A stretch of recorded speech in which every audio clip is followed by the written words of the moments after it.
آیا تھا کہ سب سے پہلے ہم نیت کریں گے۔ نیت کرنا وضو میں سنت کریمہ ہے، اسی طرح نیت کے بغیر بھی وضو ہو سکتا ہے۔ فرق یہ ہوگا کہ اگر ہم نے بلا نیت کے وضو کیا تو ثواب نہیں ملے گا، اور نیت کے ساتھ کریں گے تو انشاءاللہ وضو کا ثواب بھی حاصل ہوگا۔ اس کے بعد بسم اللہ الرحمن الرحیم پڑھ کر وضو کا آغاز کرنا چاہیے، اور بسم اللہ والحمدللہ کہہ لیں تو بہت بہتر ہے۔ کہ ایک حدیث کریمہ میں یہ آیا ہے کہ جو بسم اللہ والحمدللہ کہہ کر وضو کرتا ہے تو جب تک اس کا وضو قائم رہتا ہے اس کے نام اعمال میں فرشتے نیکیاں لکھتے رہتے ہیں۔ اس کے بعد اونچی جگہ پر بیٹھ کر وضو کرنا سنت مستحبہ ہے، اور اس کی وجہ میں نے آپ کو بتائی تھی کہ وضو کے جو قطرات ٹپک رہے ہوتے ہیں، اعضاء وضو سے گر رہے ہوتے ہیں، ان میں چونکہ نجاست حکمیہ ہوتی ہے، یعنی یہ ہمارے بے وضو پن کو لے کر گر رہے ہوتے ہیں، اور یا پھر اگر جیسے ہم پہلے سے باوضو ہیں اور صرف ثواب کی نیت سے وضو پر وضو کر رہے ہیں تو یہ ہمارے گناہوں کی آلودگی کو لے کر گر رہے ہوتے ہیں، تو اس لیے مناسب نہیں ہے کہ یہ پانی کپڑوں پر گرے۔ اس لیے میں نے آپ کو طریقہ عرض کیا تھا کہ اگر ممکن ہو سکے تو تولیہ والا جو رومال ہے، کیونکہ جذب بہت اچھا کرتا ہے، اسے اپنے پاس رکھیں۔ جب آپ چہرہ دھو چکے ہیں تو ہلکا سا اتنا اس کو چہرے پر تولیہ کو لگا لیں کہ ٹپکنے والے قطرات اس میں جذب ہو جائیں۔ مکمل طریق کو ختم نہ کریں۔ اس طرح جب دونوں ہاتھ دھوئے تو ہاتھوں کو تھوڑا سطح کر لیں، تو پھر فائدہ یہ ہوگا جب آپ پیر دھوتے ہیں، جیسے بیٹھ کے بھی اگر پاؤں دھو رہے ہیں تو یقینی سی بات ہے چہرہ یہاں ہوتا ہے، تو ہوتا یہی ہے کہ اگر ہم پہلے چہرے کو چہرے سے ٹپکنے والے قطرات کو صاف نہیں کرتے ہیں یا روکنے کا اہتمام نہیں کرتے ہیں تو وہ سب کے سب کپڑوں پر گرتا ہے۔ تو اگرچہ یہ جو کپڑوں پر گر رہا ہے اس سے کپڑے ناپاک تو نہیں کہلائیں گے، کیونکہ یہ مائع مستعمل کہلاتا ہے، اور مائع مستعمل کا حکم میں نے آپ کو بتایا تھا کہ یہ ناپاک تو نہیں ہوتا، لیکن یہ گناہوں کی آلودگی لے کر نکل رہا ہے، گندگی کے ساتھ گر رہا ہے، تو اس لیے اس کا کپڑوں پر گرانا مکروہ تنزیہی ہوتا ہے۔ ہاں یہ ضرور ہے کہ فقہاء نے واضح طور پہ لکھا کہ اگر یہ وضو کے قطرات مسجد میں ٹپکائے جائیں تو مکروہ تحریمی ہے، یعنی حرام کے نزدیک ہیں، اس لیے کہ مسجد کو اس قسم کے پانی سے آلودہ کرنا شرعاً جائز نہیں ہے۔ ویسے بھی پانی نہیں گرانا چاہیے، لیکن یہ تو ہماری گناہوں کی گندگی سے آلودہ پانی ہے یا پھر ہماری نجاست حکمیہ کو لے کر گر رہا ہے، اس لیے مسجد میں یہ پانی نہ گرایا جائے، یہ بہت ہی بہتر ہے۔ اس لیے اگر گرے گا تو یہ مکروہ تحریمی ہے۔ تو اس سے ہمارے وہ بھائی بھی درس حاصل کریں کہ جو کبھی ملاحظہ کرتے ہیں کہ امام صاحب جماعت کروا رہے ہیں اور ان کو خوف یہ ہوتا ہے کہ اگر تھوڑی سی بھی دیر ہوئی تو شاید امام صاحب رکوع میں چلے جائیں گے، تو جلدی وضو کر کے اور پھر بھاگتے ہیں مسجد کے فرش پر، اور ان کے داڑھی سے، ان کے چہرے سے یا ہاتھوں سے پانی ٹپک رہا ہوتا ہے اور مسجد کا فرش آلودہ ہو رہا ہوتا ہے۔ لیکن جماعت حاصل کرنے کا شوق اس گناہ کی راہ میں رکاوٹ نہیں بن پاتا اور وہ بھاگتے ہوئے مسجد کو آلودہ کرتے ہوئے نکل جاتے ہیں، یہ قطعاً غیر مناسب ہے، اس میں احتیاط کرنی چاہیے۔ اس کے بعد اب ہم کلی کریں گے۔ پہلے کلی کریں، سیدھے ہاتھ سے کلی کرنا سنت مبارکہ ہے، اور کلی کرنے کا مطلب صرف یہ نہیں ہے کہ تھوڑا پانی منہ میں لیں اور گھما کے پھینک دیں، بلکہ وضو میں کلی کرنا اور اس کے بعد ناک میں پانی چڑھانا سنت مؤکدہ ہیں۔ سنت مؤکدہ کا حکم یہ ہے کہ ایک دو بار ترک کیا تو برا کیا، اور ترک کی عادت بنا لیں گے تو گناہ گار ہوں گے، اور اس میں غرغرہ کرنا بھی سنت ہے، اس لیے غرغرہ کیا جائے۔ آج کے پہلے سائل منتظر نے پہلے کال لیتے ہیں، پھر انشاءاللہ میں سلسلہ کلام جاری رکھنے کی کوشش کروں گا۔ السلام علیکم۔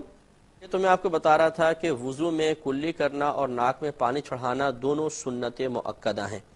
لیکن کلی کرنے کا یہ طریقہ نہیں ہے کہ تھوڑا سا پانی لیا اور صرف منہ میں گھما کر پھینک دیا، بلکہ غرغرہ بھی کرنا ہے۔ تو گویا کہ منہ میں پانی گھمانا پھر غرغرہ کرنا، یہ دونوں مل کر ایک سنت مؤکدہ ہیں۔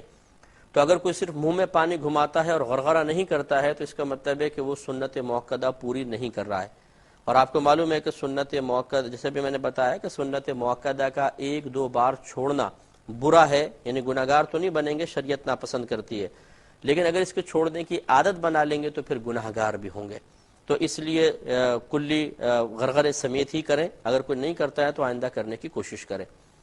ایک دفعہ کلی کرنے کے بعد پھر مسواک کرنا سنت مؤکدہ ہے، یہ بھی سنت مؤکدہ لکھا ہے فقہاء نے کہ کہ کلی کرنے کے بعد مسواک کی جائے۔ اگر آپ کے پاس مسواک نہیں ہے تو آپ انگلی دانتوں پر پھیر لیں، یہ کافی ہے، یا اگر ہونا تو یہ چاہیے کہ آپ مسواک ہی لیں، کیونکہ یہ اعلی ادائے سنت ہے، تو اس کی جگہ یقیناً ٹوتھ برش نہیں لے سکتا ہے، لیکن بالفرض اگر کسی کے پاس مسواک نہیں ہے تو وہ ٹوتھ برش بھی کر سکتا ہے اور دانتوں پہ انگلیاں وغیرہ انگلی پھیر لے، لیکن ایک مسواک ضرور اپنے پاس لکڑی کی مسواک رکھیں، کہ یہ ہمارے نبی کریم صلی اللہ علیہ وسلم کی سنت مبارکہ ہے۔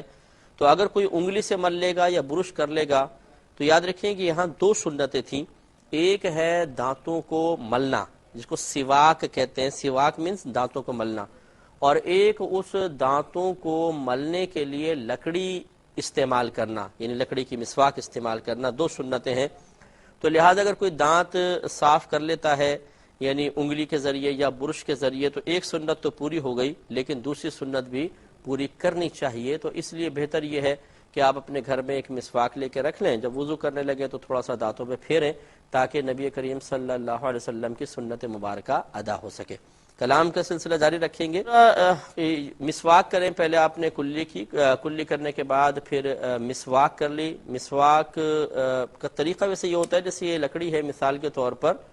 3 انگلیاں اوپر رکھیں، یہ جو چھوٹی انگلی ہے اس کے نیچے رکھیں اور یہ انگوٹھا جو ہے اس کے برش کے پاس رکھیں، یہ پکڑنے کی حیت بزرگان دین نے نقل کی ہے۔ اس کے بعد بسم اللہ الرحمن الرحیم پڑھ کر پہلے سیدھی طرف اوپر والے دانتوں کے اندر اچھی طرح مسواک کریں، پھر الٹی جانب اوپر والے دانتوں میں، پھر نیچے سیدھی طرف، پھر اس طرف، پھر اس کو دھو لیں۔ یہ ایک گویا کا راؤنڈ پورا ہوا، اس طرح 2 مرتبہ مزید کر لیں، اور اس کے بعد پھر آپ نے ایک کلی پہلے کی تھی، پھر 2 کلی مزید کر لیں، کہ ایک مرتبہ کلی کرنا سنت مؤکدہ ہے، 3 مرتبہ کلی کرنا سنت غیر مؤکدہ ہے۔ تو اگر کوئی ایک دفعہ کلی کر کے غرغرہ کر لیتا ہے تو گویا کہ سنت مؤکدہ ادا ہو گئی، لیکن اس کو 2 مرتبہ مزید کلی کر لینی چاہیے۔ اس کے بعد 3 مرتبہ ناک میں پانی چڑھانا سنت ہے، ایک مرتبہ وہی سنت مؤکدہ ہے اور باقی 2 مرتبہ کرنا سنت غیر مؤکدہ ہے۔ اس میں لفظ جو استعمال ہوا ہے وہ ہے استنشاق۔ استنشاق کا مطلب ہوتا ہے کہ کسی چیز کو سونگھ کر ناک کے اندر چڑھانا۔ تو اس لفظ سے یہ ظاہر ہوتا ہے کہ جب مثال کے طور پر آپ ناک میں پانی چڑھانے لگے تو تھوڑا سا اس کو سونگھیں،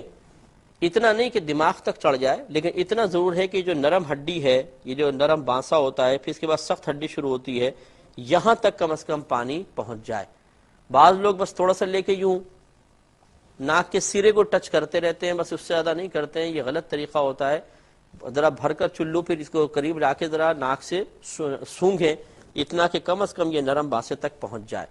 اور الٹے ہاتھ کی چھوٹی انگلی سے اگر ناک کی میں کچھ ہے تو اس کی صفائی وغیرہ کر لیں، تو سیدھے ہاتھ سے پانی ڈالنا سنت ہے، الٹے ہاتھ سے ناک کی صفائی وغیرہ کرنا سنت کریمہ ہے۔ بعض لوگوں کو دیکھا ہے کہ وہ مطلب سنت کو نہیں سیکھتے ہیں، وہ اپنی عقل لڑانے کی کوشش کرتے ہیں، وہ بولتے ہیں ناک میں ناک جی صحیح مقام نہیں ہے تو سیدھے ہاتھ سے ناک میں پانی چڑھائیں، ہم الٹے ہاتھ سے چڑھائیں گے۔ یہ غلط طریقہ ہے۔ نبی کریم صلی اللہ علیہ وسلم نے جو طریقہ ارشاد فرمایا وہ یہی ہے کہ سیدھے ہاتھ سے ناک میں پانی چڑھائیں، الٹے ہاتھ سے اگر کوئی چیز ہے تو اس کو نکالیں۔ ایک مزید کالر ہمارے ساتھ ہیں۔ السلام علیکم۔ آپ کو جواب دیتے ہیں تو ہم آپ کو بتا رہے تھے کہ ناک میں ایک دفعہ پانی چڑھانا سنت مؤکدہ ہے، مزید 2 مرتبہ چڑھانا سنت غیر مؤکدہ ہے، اور پانی چڑھانے یعنی ناک میں پانی ڈالنے کا طریقہ یہ ہے کہ آپ چلو میں پانی لیں اور اس کو تھوڑا سونگیں تاکہ نرم ہڈی تک پانی پہنچ جائے۔